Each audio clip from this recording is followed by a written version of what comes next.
بەڵێ بێگومان هێرشی داعش و داگیرکردنی ژمارەیەک لە ناوچەکانی عێراق کاریگەری خراپی لەسەر هەم بنیادی کۆمەڵگا هەم لە ڕووی مادیەوە لە ڕووی هزریەوە لە کۆمەڵگەی عێراقیدا. من لە سلێمانیەوە میوانێکم لەگەڵا میران حوسێن مامۆستای زانستە ڕامیاریەکان لە زانکۆی سلێمانی. مامۆستا میران، ئەم کاتە باش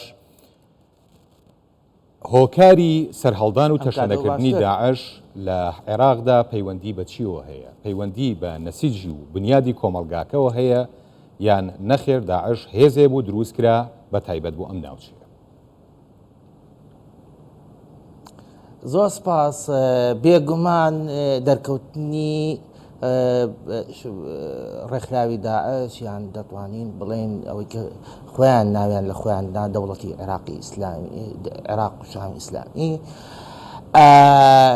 ڕووداوێکی زۆر مەترسیدار و ترسناک بوو لە مێژووی نەک تەنها لە عێراقا بەڵکو لە ناوچەکەشدا. و ئەم ڕێکخراوە لە ماوەیەکی کورتدا توانی دەست بگرێ بەسەر ناوچەیەکی بەرفراوانە لە هەرێک لە عێراق و لە سووریا، و ئەمەش کاریگەری زۆر تا ئێستا کاریگەری و ئاسەوارەکانی بەردەوامە هەم لە عێراق و هەم لە سووریا. سەبارەت بەوەی کە بەڕێزت باسی ئەوەی کرد هۆکاری سەرهەڵدانی داعش لەو ناوچانە، بەڕای من پەیوەندی بەوە هەیە بە ئەو بارودۆخی نائومێدیەی کە لەو ناوچانە بوو، بە تایبەتی لەلایەن سونەکانەوە. و من بەڕای من ئێستاش ئەو بارودۆخە و ئەو نائومێدی کە هەیە، ئەو نائومێدی ئێستاشدا هەیە، واتە ئێمە بۆمان دەرەکەوێت کە ئەگەری دروستبوونی داعش یان ڤێرجنێکی مەترسیدارتر یا بە جۆرێکی تر لە ڕێکخراوی هاوشێوە لە ئارادایە. چونکە ئەوەی هەر کەسێک ئەگەر لە یادمان بێت کە داعش پاش ڕاستەوخۆ پاش خێوەتەکانی مانگرتن بوو کە لە ناوچە سونەشینەکانە ڕاگەیەدرا، و داواکاریەکانی کە عەرەبی سونە بەرزیان کردەوە و حکوومەتی عێراقی زۆر بەتوندی وەڵامی دانەوە. چەند نمونەیەکمان هەیە، چەند شارۆچکەیەک ژمارەیەکی کەم لە چەکداری داعش کۆنتترۆڵیان کرد. ئەمە نیشانەی ئەوە نییە کە داعش ئەوەندە بقۆتەوە بەهێز بوو، بەڵکو ئەوەیە دانیشتوانی ئەو ناوچانە بێئومێد بوون یان تووڕە بوون لە حکوومەتی عێراقی. بۆیە لە سەرەتادا زۆر بە دەتوانم بڵێن کە ئەو ناوچانە کەوتنی شارێکی وەکو مووسڵ لە ماوەی 48 سەعاتە یان کەمتر لە 48 سەعاتە نیشانەی ئەوەیە کە دانیشتوانی ئەو ناوچانە تەنانەت بەشێکیش لە هێزە ئەمنیەکانی کە بۆ نمونە پۆلیس و هێزە ئەمنیەکانی تەنانەت ئەوانیش چەکەکانیان فرێدا و ڕازی بوون دەوڵەتی ئەو ڕێکخراوە ناوچەکانیان کۆنتترۆڵ بکە. بۆیە من ئەو لە دوایین ئەم پێشار دوای 2017 و نەمانی ڕێکخراوی داعش ئەگەرێکی زۆر هەیە کە ئەم ڕێکخراوە یان ئەم ڕێکخراوە یان گەرجێنێکی مەترسیدارتر یان بە شێوازێکی تر دەرکەوێتەوە. باشە بەڕێز میران، ینی باسی لە کۆمەڵی هۆکار کرد کە هۆکاری سەرهەڵدان و تەشەنەکردنی داعش بوو لە ناوچەکە بە شێوەیەکی گشتی. پێت وایە ئەم هۆکارانە تا ئێساش ماون؟ باڵە بێگومان، لەبەر ئەوەی کە ئەوەی دەبینی شەقامی عەرەبی سونی لە ناوچەکانی ناوڕاستی عێراقە لە ئێستادا زۆر ناڕازین، زۆر بێئومێدن لە حکوومەتی عێراقی. دەیان هەزار گەنج هەیە دیار نەماون، دۆسەی کەسانی دیار نەمان ئەوە تا ئێستا لە 2007 تا ئێستا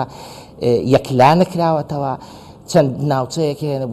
بۆ نمونە جەرفە سەخرمان هەیە سامەڕامان هەیە چەند ناوچەیەکی دیالەمان هەیە تا ئێستا دانیشتوانەکەی ڕاگوێزراون ڕێگەیان پێ نادرێ بگەڕێنەوە چەند هەنگاوێک هەیە بەرەو ئەوەی کە دەوڵەتێکی شیعی بە تەواوەتی لە عێراقدا بمەزرێت تەنانەت هەندێک لە ئەندام پەرلەمانە شیعەکانی باسی گۆڕینی ناوی عێراقەکەن بۆ دەوڵەتی عەلەوی دەوڵەتی عەلەوی عێراقی واتە بە تەواوەتی دابماڵرێت لە ئەوەیە کە کورد و سوننە لە عێراقدا پراوێز بێت بۆیە بە تایبەتین لە ناوچەکانی ئەمبار و پارێزگای ئەمبار و سەلاحەدین و نینەوەیە زۆر خەڵکەکە نائومێدە دەناڵێنن بەهۆی ئەو گروپە چەکدارانەی کە ناوچەکان زۆر باشە کردووە و سیاسەتەکانی حکومەتی عێراقی ئەمە لایەنێک لە ڕووی سەربازیەوە داعش تا ڕادەیەک کەوتووە گەرچی هیچ مۆجۆڵ و چالاکیان لە هەندێک ناوچە هەیە بەڵام لە ڕووی حزری توندڕەویەوە داعش چی لە عێراقدا بەجێهێشت؟ من وەکو پێشتر ئاماژەم بەوە کرد کە داعش وەکو حزب ماوەتەوە و ئەو سیاسەتە هەڵانەی حکومەتی عێراقی هانی عەرەبی سوننە دەدات کە دووبارە پاڵیان پێوەنێ بە ئاڕاستەی ئەوەی کە دووبارە ببنەوە بە داعش یان پاڵ پشتی داعشکەن یان ئەگەر تەنانەت ئەگەر داعشیش هاتەوە جارێکی تر ئەوە بێدەنگ بن چونکە وەکو باسم کرد دەیان هەزار گەنج دیار نەماون دەیان هەزار گەنج لە زیندانەکانن تا ئێستا بێدادگایی کردن ناوچەکانیان هێزی چەکداری لە ناوچەکانی باشوور و هێنراون کۆنتڕۆڵی ئەو ناوچانە دەکەن بە هەندێک ناوچەی ناوڕاستی عێراق وەزارگە دروست ئەکرێت بە شیعە ئەکرێت بە شێوازێکی سیستەماتیک ئەمەش تۆڕەیەکی لە ڕادە بە دەری دروست کردو لەلایەن داعشەوە عەفو لەلایەن عەرەبی سوننەوە نەک تەنها داعش ئەگەری ئەوەش هەیە بۆ نمونە حزبی بەعس شانەی هەبێت بتوانێت ڕێخستن دروستکە لەبەر ئەوەی کە ئەو نائومێدی کە باسم کرد گەیشتوۆتە لوتکە. بەڵێ